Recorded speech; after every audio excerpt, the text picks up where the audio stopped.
question first. How many of you are convinced to sell online? Not yet? Okay. Okay. How many of you are already selling online or selling in China already? Selling online in China? Okay, a few of you. Okay, good.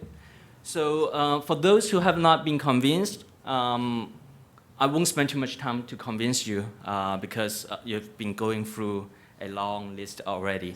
But basically, for my section, we are going to talk about what you need to think about, what you need to know in order to start selling online in China. The key things that will be important so that you would go through the right methodology, the right process to do it. ClearGo is what we call ourselves a brand e-commerce agency. So we basically help our clients to sell online, simply put, from the planning to the setup to after you have set it up to how to grow your online e-commerce business. So basically, our key focus is the Asian market. We're based in Hong Kong. We have based in Hong Kong and Shanghai. So basically, whether customers, actually some of customers in Australia, some of customers in Hong Kong, some of customers in China, they have different targets, but we also focus very much on the Greater China market.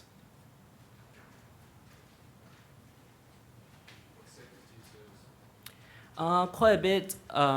We got winery, Jepson Fine Wine, one of the big wine trader in Hong Kong is our customer. And within the Jepson Group, we also work with their consumer team, also sell book and medias and different categories as well. Okay, so now ready. So you know about China e-commerce by now. Do you know what this photo is?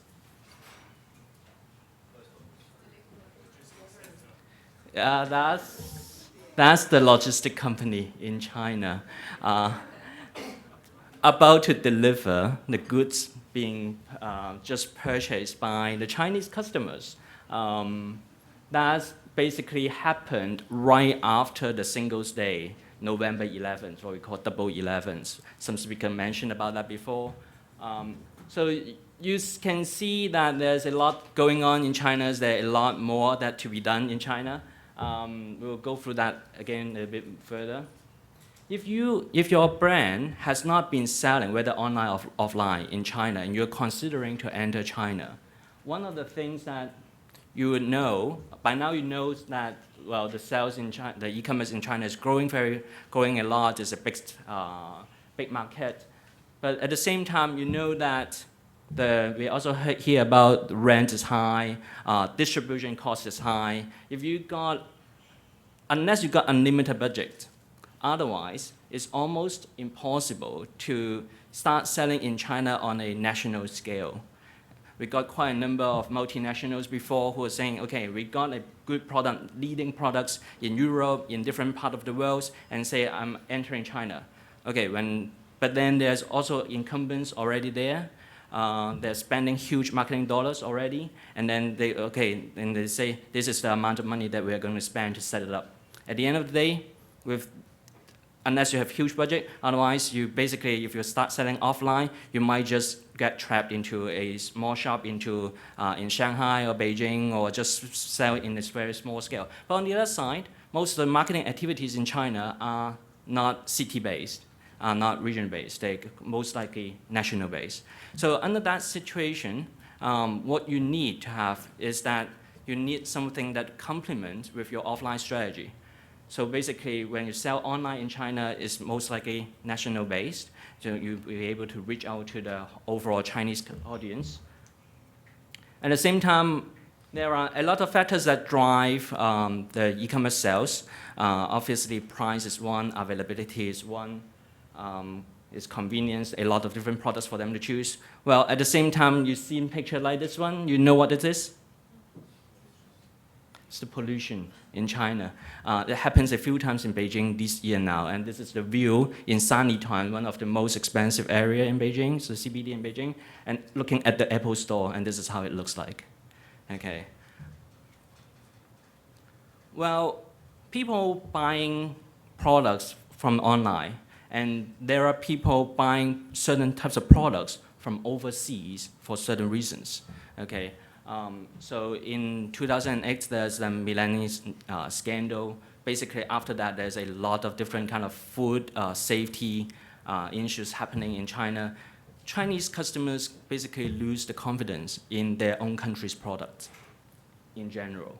Okay, and they very much like to buy from foreign brands. In many cases, milk powder is one. You've seen a lot of people going into Hong Kong to buy from brands that they already know, but not manufactured in mainland China. They would like to buy products manufactured from overseas that they would know that is imported products. That happens quite a lot. So for Australian sellers, you need to know what kind of products people are buying foreign brands. So you see that certain types of goods, people are mostly buying from domestic brands, and then there are certain types of goods that people are buying mostly from foreign brands. This chart doesn't show whether they're buying from overseas or buying foreign brands in China, but a lot of these, let's say, watches, perfume, cosmetic, are some of the high cross-border sales categories.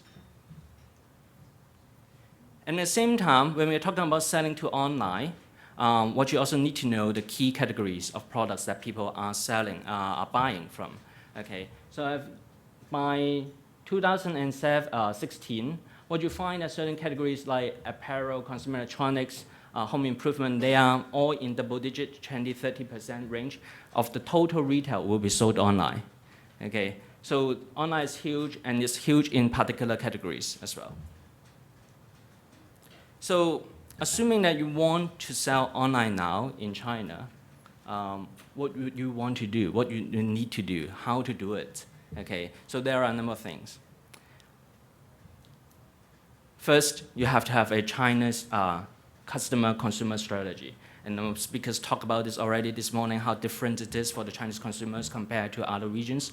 At the same time, you need to decide on the right e-commerce channel, what do you want to sell, where do you want to sell to. So you have heard about Tmall, you have heard about Taobao. Is it the right thing for you?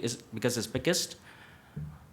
And then you need to set up a suitable operational model in order to sell to the mainland Chinese customers. How would that work?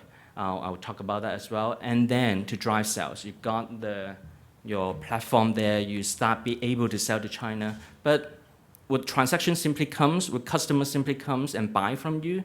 Might not happen that way. So that's another thing that we need to look at in order to do that well.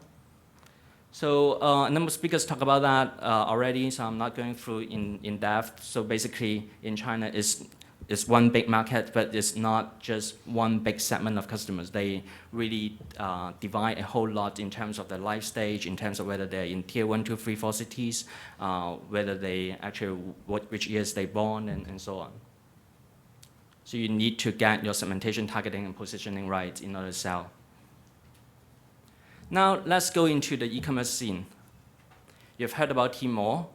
You have heard about, you obviously know you can build your own site in China. So typically there are a few different ways to sell online in China. One, obviously, is still your own e-commerce website, your brand.com website. That's one option. The other one, you have heard about Tmall. The way Tmall works is like a marketplace, but then Tmall doesn't do much for you apart from providing you a platform. So this is a platform for you to sell. You still have to do everything from setting it up, from actually having your own inventory warehouse, doing all the customer service, doing everything basically. They only provide you with the platform. Third is that there are other options. There are other e-commerce platforms that act like a marketplace for particular categories. And some of those are willing to do more for you. Some of those will actually have your product in their own inventory. You can use their logistics centers. Some of those do not. Some of those will let you have more control over your own storefront. Some of them do not. Okay. The last thing is that there is another category just as an authorized online retailers. There are other major online retailers probably willing to take your stock. and pay you upfront, and then they market and sell at the price that they would determine. So you just authorize online distribution. This segment by itself is quite big as well. So you heard about Tmall. You heard about this key difference. So basically, in the States or most Western countries, the huge majority of the online transactions are done through the brand.com types of sites. But then in China, as you can see, that most of them are done are transacted through marketplace. But does that mean that you have to sell in marketplace? It's not necessary. We have to go through that. And you've seen this line earlier today. Basically, within the marketplace, most of them is Tmall. Okay, more than 50%. Next is Jingdong, JD.com. By the way, Tmall didn't used to call it Tmall. Tmall is part of Alibaba Group, which had a huge Taobao C2C marketplace, and originally they called it Taobao Mall, okay, for the official brands, flagship stores and stuff like that, rather than C2C, it's B2C. Last year or a year earlier, they changed the name into Tmall. In English, you don't see much. In Chinese, it's called Tianmao, okay, cat in the sky. And you see this cat. Okay, and Jingdong used to be consumer electronics vertical players. They expand quite a lot, they catch up quite a lot, and then now they becomes a platform similar to a B2C site like Tmall as well. And they changed the name from 360 Buy into JD.com, Jingdong, which has been always the Chinese name, and they choose to have a dog to compete with the cat.